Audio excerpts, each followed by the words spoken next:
and welcome back to the Behind the Netra YouTube channel. So lots of people have been asking me to make a video about my 12-month honeymoon around the world. We decided to have a small wedding for Indian standards, and we backpacked across Asia, starting from Japan all the way through Korea, China, Southeast Asia. We did the whole loop for Thailand, Laos, Vietnam, Cambodia.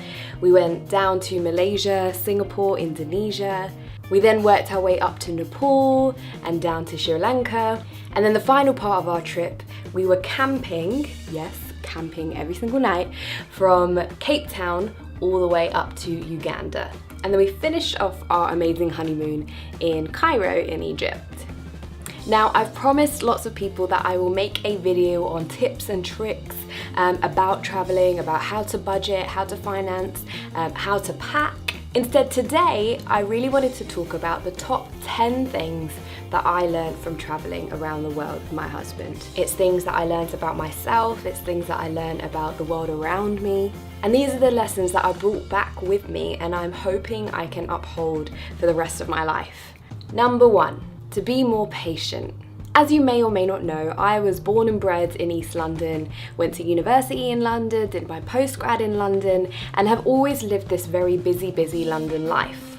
I've grown up with the expectations that a tube will turn up every 2 or 3 minutes, this expectation that food should arrive quickly. I was used to everything in my life being efficient, quick, and busy. But traveling really taught me how to slow down. There might be days that your flight gets cancelled, or your train gets delayed, or your food doesn't arrive as quickly as you may be used to. But all of these things are teaching you the virtue of patience. I'm only 26 years old and I felt like growing up in a city really made me feel like I was rushing all the time and rushing to even grow up. Whereas traveling really slowed me down again and made me a lot more patient. Number 2, to leave my comfort zone and to try new things. Now, as I've spoken about before, I am someone who suffers from anxiety attacks and panic attacks. So getting out of my comfort zone and trying things I'd never tried before was sometimes really scary for me. But when I was traveling, I kind of built this whole new sense of strength and courage and bravery, and I literally just wanted to try everything new. Off the top of my head, the fact that we were camping every single night through the wilderness in Africa, the fact that I jumped out of a plane at 20,000 feet over the Namibian desert, the fact that I spent a whole day in an elephant sanctuary feeding and bathing elephants. And even the smaller things of not having all those comforts and luxuries that you're used to, and coming back down to the bare bones of having one backpack and nothing else. And now I feel like I've literally come back with this new sense of confidence that I'm willing to try new things because I did this all whilst I was traveling. Number 3, to be more inquisitive and open-minded. Now, whilst we were traveling across Asia and across Africa, we were meeting tons of different people from different cultures, different backgrounds, different religions, no religions. And whilst we were spending time with all these different types of people, some with views that were similar to ours, some with views that were very different to ours, it really opened up our minds into understanding different ways of life.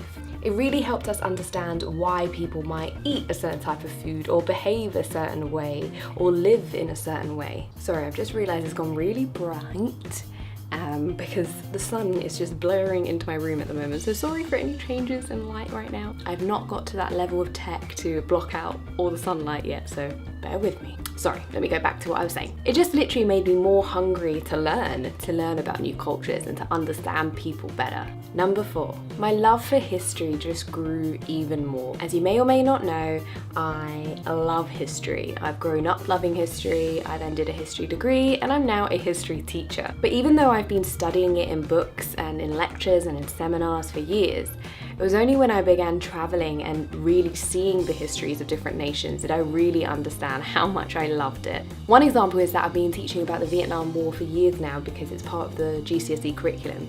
But when we were in Vietnam and we travelled all the way from North Vietnam down to the south to Saigon, which is now known as Ho Chi Minh City, and it was only then that I really understood the perspective of how the war impacted the Vietnamese. Their narrative and their horrors of the Vietnam War are something completely different to how we may understand it in the West. And that obviously goes for any colonial or imperialist history. There's narratives that perhaps we are not being taught in our schools and in our books, but traveling to these countries and understanding it from their perspective really does open up your eyes. Number 5, to live simply. As I mentioned before, my husband and I were literally living out of one backpack each.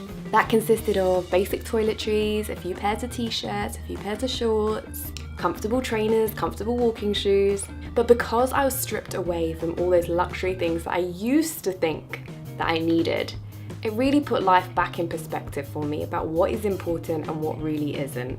And I quote, the more money we come across, the more problems we see, because literally, the more stuff you're carrying with you in that backpack is just going to be harder for you. It physically means that you have more to carry on your back, and metaphorically it means you have more to carry on your back.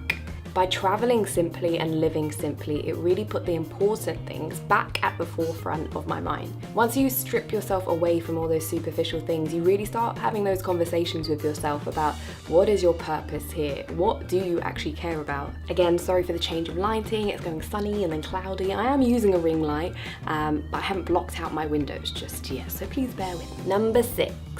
To learn how to make friends with strangers. On our 12-month honeymoon, my husband and I decided that we'd book ourselves on a few tours, especially in countries where there was a major language barrier. So when we were in China and when we were camping across Africa, we were with a group of about 15 to 20 individuals from all around the world. And you're spending every day with these people. You're cooking, you're cleaning, you're adventuring together. So you have to learn how to become friends with strangers. And for someone who's naturally quite an introvert, that is quite a scary thing to consider. But again, traveling pushed me out of my comfort zone and helped me make friends with strangers. Sorry, I just like to add a little disclaimer there. If you're a young person or a child, do not speak to strangers. Strangers are bad. Unless you're with your parents or a guardian. Sorry, that's the teacher in me making sure I mention that. Number 7. Now, as I was traveling with my husband, the love of my life, and this was the start of our marriage, our first year together as a married couple, we really learned so much about each other and the foundations that we wanted to set for our marriage. We really learned about the importance of communication, about compromise, about budgeting, about finances. We were having conversations that perhaps married couples wouldn't really have till maybe 10 years into a marriage. So one of the most important things that came out of this 12-month honeymoon was that my husband and I were able to set really strong foundations for our marriage. Number 8. Now, another thing that I learned from traveling, and it's something that I was aware of before, was the lack of women of colour that are able to go traveling. Now, what I mean by that is specifically for my generation of young people, I had seen a lot of boys taking gap years and traveling, but I hadn't seen many girls doing it, especially those within the South Asian community. Now, this all comes down to notions of what's appropriate and what's not appropriate for girls within the South Asian community. Now, the typical story is that we go to school, we get a degree, we get married, we have babies, and the whole conversation about traveling or backpacking is definitely not a conversation within any of that. And now that I'm back, what I really do want to share is my story through traveling and how there is safe options for young women to go traveling. There are tours that you could book yourself on. There are groups that you can go with. So if there is that fear of letting young women go traveling because of the fear of their safety, there's definitely measures in place to make sure that we aren't afraid of that anymore. Number 9. Now, as a poet and as a creative, I'm always looking for new inspirations. And just before we set out for traveling, I was definitely suffering from a writer's block for a good couple of months. But because we were traveling and I was opened up to so much new inspiration, I was writing so much travel poetry, one of which I will share with you at the end of this video. Number 10, to feel free again. Through traveling, I really started to see the real beauty and even just the little things, and I started to feel like a child again. I forgot about all those barriers and walls and self-expectations that had perhaps been holding me back for quite some time. So the poem I would like to share with you today is really telling that story of how I felt a sense of freedom again. I felt like that young girl again that was brave and courageous before the world started convincing me that I couldn't be that person. I think when we're growing up, we really lose that sense of adventure and freedom. So this poem, The Summer of '98, is me realizing that I need to get that sense of freedom back. It feels like the summer of '98 When my dad used to drive us to Southend for the day, a box full of brote and ribena to have along the way, my brother and I would listen to the radio and make up our own words. We'd sing to the top of our lungs and never care who heard. We'd walk down that pier and eat chips from a polystyrene cup. We'd only buy one because Dad said that was enough. And now I stand at the shores of Indonesia and I smell that same sea. A sense of nostalgia, but also to be set free, to let the sun shine into the darker corners in me. To be that fearless girl again, jumping over waves before the fear of the unknown changed how I would behave. I want to run down that pier as fast as I can, stretch out my arms, fly into the sea and let my wings span before the world convinced me I wasn't enough being me.